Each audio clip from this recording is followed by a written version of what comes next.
ಭೀಷ್ಮನೊಡನೆ ಗೆಲ್ಲುವುದಕ್ಕಾಗುವುದಿಲ್ಲ ಅಂತ ಭಾರ್ಗವರಿಗೆ ಮಲಗುತ್ತದೆ. ನೋಡೋಣ ನೋಡೋಣ, ಅಂಬೆಯನ್ನು ಸೋಲಿಸುವುದಕ್ಕೆ ಯಾರೆಲ್ಲ ಒಟ್ಟಾಗಿದ್ದರೂ ಕೂಡ ಭೀಷ್ಮ ನಿನ್ನ ಹೆಸರು ಅಂಬೆ ಸೋಲುವುದಿಲ್ಲ.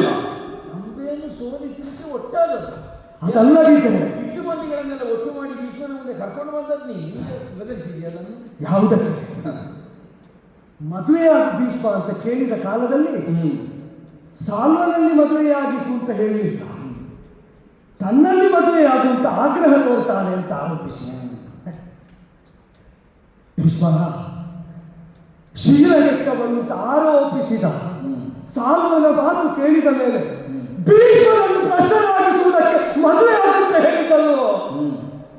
ನನ್ನ ಶೀಲ ಕೆಟ್ಟಲಿಲ್ಲ ಅಂತ ನಿರೂಪಿಸುವುದಕ್ಕೆ ಮದುವೆ ಆಗುವಂಥದ್ದು. ಮದುವೆ ಆದರೆ ನಿನ್ನ ಶೀಲ ಕೆಡ್ತದೆ. ಮದುವೆ ಆಗುವವರೆಲ್ಲ ಶೀಲ ಕೆಡಿಸುವುದಕ್ಕೆ ಮದುವೆ ಆಗುವುದಿಲ್ಲ. ಅನಿವಾರ್ಯತೆಯಿಂದ, ನಿರ್ಬಂಧದಿಂದ, ಸಂಸ್ಕಾರಕ್ಕಾಗಿ, ತಮ್ಮ ಸೌಖ್ಯಕ್ಕಾಗಿ ಮದುವೆ ಆಗುವವರೆಲ್ಲ ಶೀಲ ಕೆಡಿಸುವುದಕ್ಕಲ್ಲ. ಪ್ರತಿಜ್ಞಾಬದ್ಧತೆ ಇದ್ದರೂ ಹೆಣ್ಣಿನ ಬದುಕು ಹೆಚ್ಚು ಅಂತಾದ್ರೆ ಉದಾರಿಯಾಗಿ ಆಗುತ್ತಾನೆ ಅಂತ ಭಾವಿಸಿದ್ರೆ ಆಗ್ರಹ ಕಂಡೆ, ರೋಷ ಕಂಡೆ, ಹೆಂತನ ಕಾಣಲಿಲ್ಲ. ಬೇಡ ಬಿಡು, ಮದುವೆಯೂ ಆಗುವುದು ಬೇಡ, ಹೆಂತನವನ್ನು ಮಾಡಿಸುವುದು ಬೇಡ. ನಾವು ಕೈಗೊಂಡ ಒಂದು ವ್ರತವನ್ನು, ನಿರ್ಣಯವನ್ನು ಯಾವಾಗ ಕಣ್ಣೀರಿನಲ್ಲಿ ನಾವು ಕಳೆದುಕೊಳ್ಳುವುದಾದರೆ ನಾಳೆ ಮದುವೆಯಾದ ಹೆಂಡತಿಯಲ್ಲಿ ಬಿಡುವಂತ ಇನ್ನೊಬ್ಬಳು ಹೆಣ್ಣು ಕಂಡಿದ್ದಾಗ್ತದೆ ಅಂತ ನೋಡಬೇಕು. ನಾನು ನಾಲ್ಕು ಗುರುಗಳಲ್ಲಿ ಶಸ್ತ್ರಶಾಸ್ತ್ರಗಳನ್ನು ಅರಿತಲ್ಲಿ ಉತ್ಕಟವಾದ ಮರಣ ವಾಂಛೆಯನ್ನು ಹೊಂದಿ ಸಾಯುವ ಕ್ಷಣದಲ್ಲಿ ಏನನ್ನು ಧ್ಯಾನಿಸ್ತಾನೋ ಜೀವ ಅದೇ ಆಗುತ್ತಾರೆ ಎಂಬ ಶಾಸ್ತ್ರವಾಕ್ಯವನ್ನು ಪ್ರತಿಯಲ್ಲ. ಭೀಷ್ಮ, ನನಗೆ ನೀ ಹಾಗೆ ಅಲ್ಲ, ನಿನ್ನಲ್ಲಿ ನನಗೆ ಹಾಗೆ. ಅದಕ್ಕಾಗಿ ಬೆಂಕಿ ಬೇಕು ನನಗೆ, ಅದಕ್ಕಾಗಿ ಭಸ್ಮವಾಗಬೇಕು ನಾನು. ಭೀಷ್ಮನ ಜೊತೆಗಿನ ಆ ಹಗೆತನವನ್ನು ಸಾಧಿಸುವುದಕ್ಕಾಗಿ ಆಗುವುದು. ಹೆಣ್ಣಾದ ನಾನು ಆಯುಧ ಹಿಡಿ ಅಂದರೆ ಪಂಥಾಸ್ವಾನವಾಗಿ ಪರಿಗಣಿತವಾಗುವುದಿಲ್ಲ, ಆಯುಧ ಹಿಡಿಯುವುದಿಲ್ಲ, ಶಸ್ತ್ರಪಾಣಿಯಾಗಿ ಹೋರಾಡುವುದಿಲ್ಲ. ನಿನ್ನನ್ನು ಸೋಲಿಸುವ ಜೀವವಾಗಬೇಕೆಂಬ ಹಂಬಲ ನನಗೆ. ಹೆಣ್ಣಾಗಬೇಕು ಅಂತಲಿಲ್ಲ, ಗಂಡಾಗಬೇಕು ಅಂತಲಿಲ್ಲ, ಭೀಷ್ಮನನ್ನು ಸೋಲಿಸುವ ಜೀವ ಇದಾಗಬೇಕು. ಇದೊಂದೇ ಹಂಬಲವನ್ನು ಹೊತ್ತು ಅಗ್ನಿಕುಂಡಕ್ಕೆ ಹುಡುತ್ತೇನೆ. ಸಪ್ತಾರ್ಚಿ ಅದರ ಉರಿ ಏನು ಅಂತ ಬ್ರಹ್ಮಚಾರಿ ಭೀಷ್ಮ ಪ್ರತಿಜ್ಞಾಬದ್ಧನಾಗಿ ಉಳಿದ ಕಾಲದಲ್ಲಿ ನಿನ್ನ ಬದುಕಿನ ಅನುಭವಕ್ಕೆ ತಲುಪಿಕೊಳ್ಳದೆ ವಿರೋಧಿಸುವುದಿಲ್ಲ ಭೀಷ್ಮ. ಅಗ್ನಿಯ ಉರಿ, ನಾ ಹೊಕ್ಕ ಉರಿ, ಹಗೆಯ ಹೊಗೆ, ಅದು ನಿನ್ನನ್ನು ಉರಿಸ್ತದೆ, ನಿನ್ನನ್ನು ನೋಯಿಸ್ತದೆ. ಕರೆ ಭೀಷ್ಮ, ನಿನಗೆ ಪ್ರತಿಜ್ಞೆ ದೊಡ್ಡದಲ್ವ?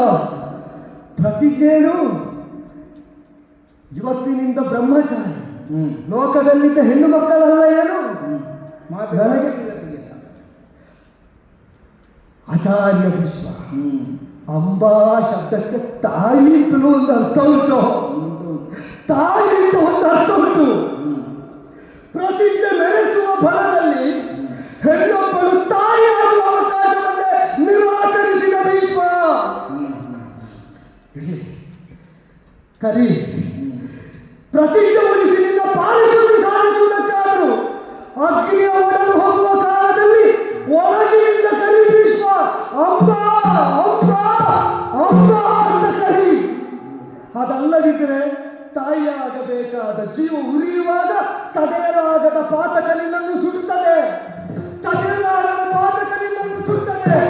ಈಗಲಾದರೂ ಹೆಂಡತಿಯಾಗಿ ಬೇಡ ಅಂತಿದ್ದವಳನ್ನು ಅಂಬ ಅಂತ ತಾಯಿಯಾಗಿ ಕರೆದು ಸತ್ತ ಮೇಲಾದರೂ ಅಂಬೆ ಶೀಲಗೆಡ್ಲಿಲ್ಲ, ಅಂಬೆ ಶೀಲಗೆಡ್ಲಿಲ್ಲ ಅಂತ ಆ ಸಂಬೋಧನೆಯಿಂದ ನಿರೂಪಿಸು.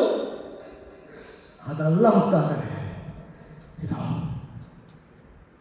ಹೆಣ್ಣೊಬ್ಬಳು ಶೀಲಗೆಟ್ಟರೆ ಭಸ್ಮವಾಗಬೇಕು, ಅದಲ್ಲದಿದ್ದರೆ ಅಗ್ನಿಯ ಒಡಲನ್ನು ಹೊಕ್ಕು ಅಕಳಂಕಿತನು ಅಂತ ನಿರೂಪಿಸಬೇಕು. ಇದು ಲೋಕದ ನೀತಿ, ಅದೇ ಲೋಕಕ್ಕೆ ರೀತಿ. ಶೀಲ ಇದ್ದ ಹೆಣ್ಣೊಬ್ಬಳನ್ನು ಶೀಲಗೆಟ್ಟವಳಾಗಿ ರೂಪಿಸಿದ ಲೋಕದಲ್ಲಿ ಅವಳ ಶೀಲವನ್ನು ರೂಪಿಸುವ ಸಾಧ್ಯತೆ ಇದ್ದು ಕೂಡ, ಪರಿಶುದ್ಧ ರೂಪ ನಿರೂಪಿಸುವ ಸಾಧ್ಯತೆ ಇದ್ದರೂ ಕೂಡ ಪ್ರತಿಜ್ಞಾಬದ್ಧತೆಗಂತೂ ನಿಂತು ಅವಳಿಗೆ ಬಂದ ಮಿಥ್ಯಾಪವಾದಕ್ಕೆ ಹೆಗಲು ಕೊಡದಂತಹ ಬಂಧಗಳಿಗೆ ಶಿಕ್ಷೆ ಇಲ್ಲೋ ಭೀಷ್ಮ? ಶಿಕ್ಷೆ ಇಲ್ಲೋ? ಇದೆ.